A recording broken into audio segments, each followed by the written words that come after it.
Assalamualaikum warahmatullahi wabarakatuh. Bismillahirrahmanirrahim. Qala ma'alif rahimakumullahu ta'ala wa nafa'ana bihi wa bi'ulumihi fid dharaini amin ya rabbal alamin. Al-Fatihah. A'udzu billahi minasyaitonir rajim. Bismillahirrahmanirrahim. Alhamdulillahi rabbil alamin. Arrahmanir rahim. Maliki yaumiddin. Iyyaka na'budu wa iyyaka nasta'in. Ihdinas siratal mustaqim. Siratal ladzina an'amta 'alaihim ghairil maghdubi 'alaihim waladdallin. Amin. Qala wal ma'siyatu bi kullil badan. Masih melanjutkan keterangan kemarin atau kajian kemarin, yaitu maksiatnya seluruh badan.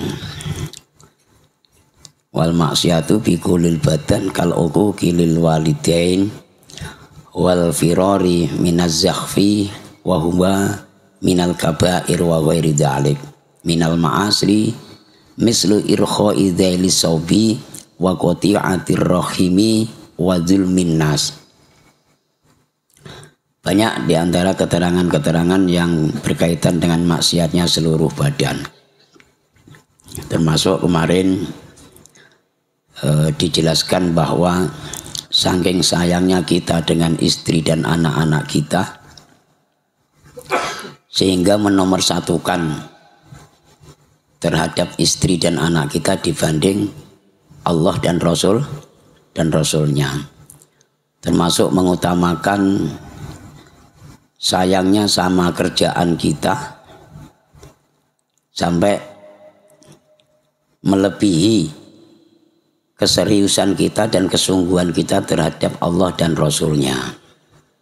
Kalau perintah-perintah Allah itu gampang disepelekan, diutamakan dengan kerjaan kita. Kita masih kerja, malah punya alasan, enggak apa-apalah, dosa-dosa sama Allah sedikit pun, nanti kalau minta maaf atau minta ampun juga cepat-cepat diampuni gitu. Ya kan gitu Pak. Daripada salah sama istri, kurang sayang, kurang cinta, ini jadi runyam jadinya. Nah, termasuk maksiatnya seluruh badan itu kita memakai perhiasan-perhiasan emas. Seorang laki-laki memakai perhiasan emas, baik itu cincin maupun gelang maupun kalung ataupun apa yang di kaki itu Pak, kan ada bingkel ya. Ya. Ini kalau sudah akil balik. Kalau belum akil balik ya enggak apa-apa, tapi justru di saat anak-anak, di saat masih kecil ya, kita punya anak laki-laki, kita kasih cincin emas, kita kasih gelang emas, kita kasih bengkel emas, itu mengajarkan sesuatu yang haram, walaupun toh anak tersebut belum punya dosa. Jadi nanti arahnya ke sana. Maka kita berusaha untuk menghindari daripada perbuatan-perbuatan yang haram, ya, yang dilarang oleh Allah Subhanahu wa taala. Nah, ini kita juga harus memahami ya, dengan zaman di saat era-era globalisasi yang semacam ini, kadang banyak orang yang tidak ngerti ya, sehingga laki-laki memakai emas itu tidak apa-apa. Kalau di sini dibahas itu bukan hanya sekedar memakai emas, termasuk laki-laki yang menyerupai perempuan, termasuk telinganya ditindik ya, termasuk kayak macam Pak RT itu rambutnya dipanjangkan sampai kayak macam perempuan gitu. Tapi kan gak kelihatan panjang, ditutupin sama songkoknya. Nah kan gitu. Itu bukan nyindir ya. Kalau sini itu pembahasannya adalah seorang laki-laki yang menyerupai perempuan. Begitu juga sebaliknya, seorang perempuan yang menyerupai laki-laki. Nah, ini kan sudah umum. Perempuan-perempuan bawa celana, ya, bawa celana jin. Ini juga termasuk haram dalam berpakaian. Ya. Tidak boleh, maksiatnya seluruh badan diantaranya seperti itu. Kemudian mau pamer-pameran pakai cincin tapi ada mata akiknya atau mata batunya, tapi cincinnya dari emas. Karena kalau pakai cincin yang warna keemas-emasan, kalau nggak emas betulan paling sebulan 2 bulan sudah berubah, kan begitu.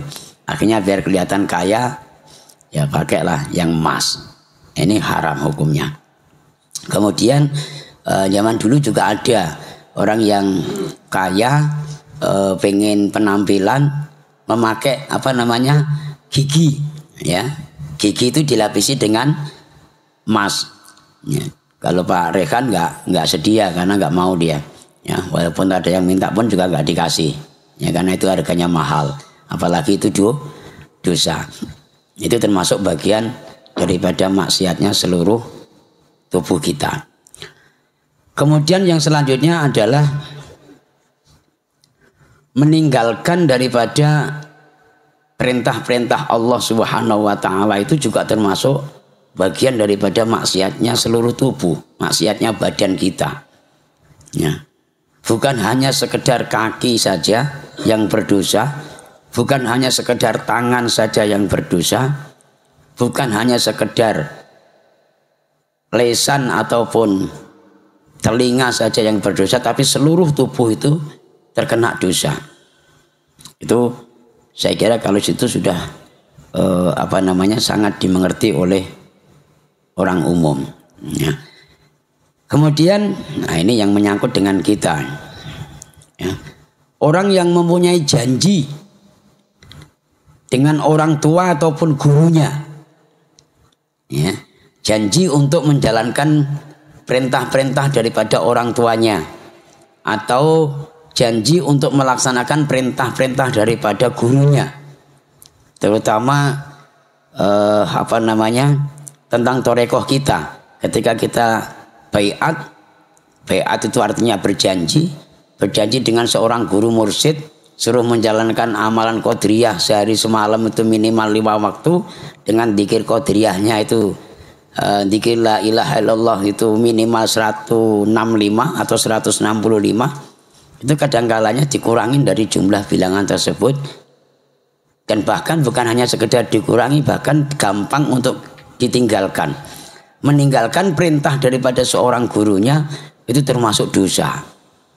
Dosa seluruh tubuh kita. Sama dengan kita melanggar dan meninggalkan perintah daripada kedua orang tua kita.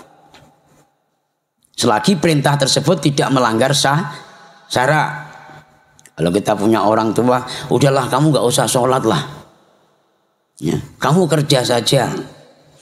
Kamu gak usah ngaji lah. Kamu karaokean saja misalnya kan.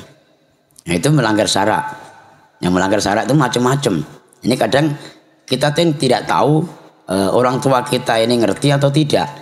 Orang tua kita ini pandai agama atau tidak. Atau guru kita ini kadang juga perintah-perintahnya ngawur. Ya, perintahnya ngawur. Udah laleh katakanlah. Ini kan untuk katakanlah solidaritas misalnya kan.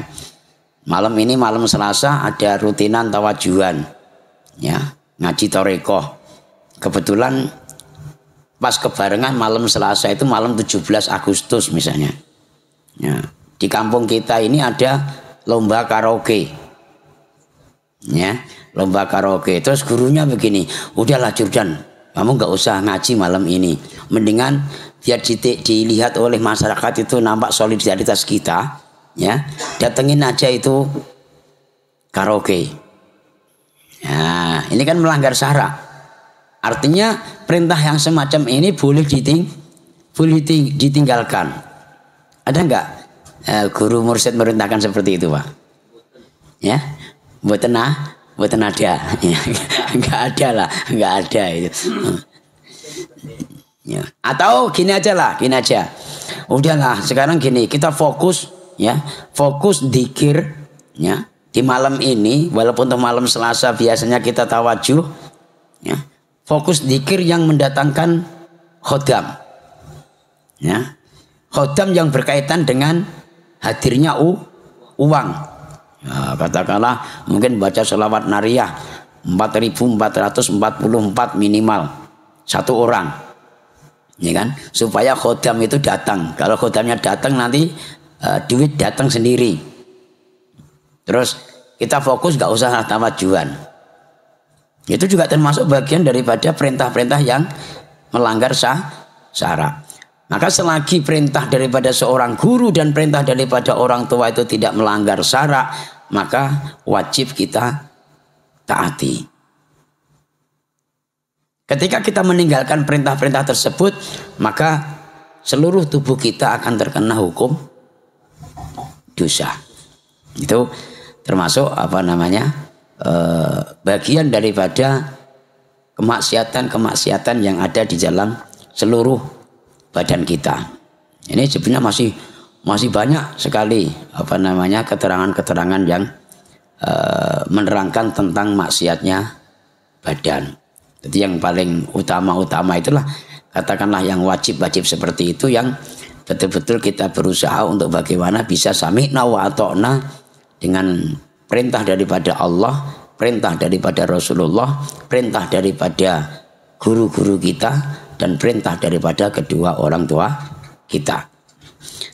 Yang terakhir adalah, ya kita ringkas saja karena ini pada malam ini sebetulnya kita sudah khatam pembahasan kita di dalam kitab Tanbihul Ghafilin ini, Pak. Ya, sudah sekian bulan lamanya. Terakhir adalah maksiatnya seluruh badan kita. Yang terakhir adalah seorang wanita yang keluar dari tanah batasnya yang tanpa adanya muhrim. Ini kalau kita jelaskan mungkin juga jadi persoalan besar.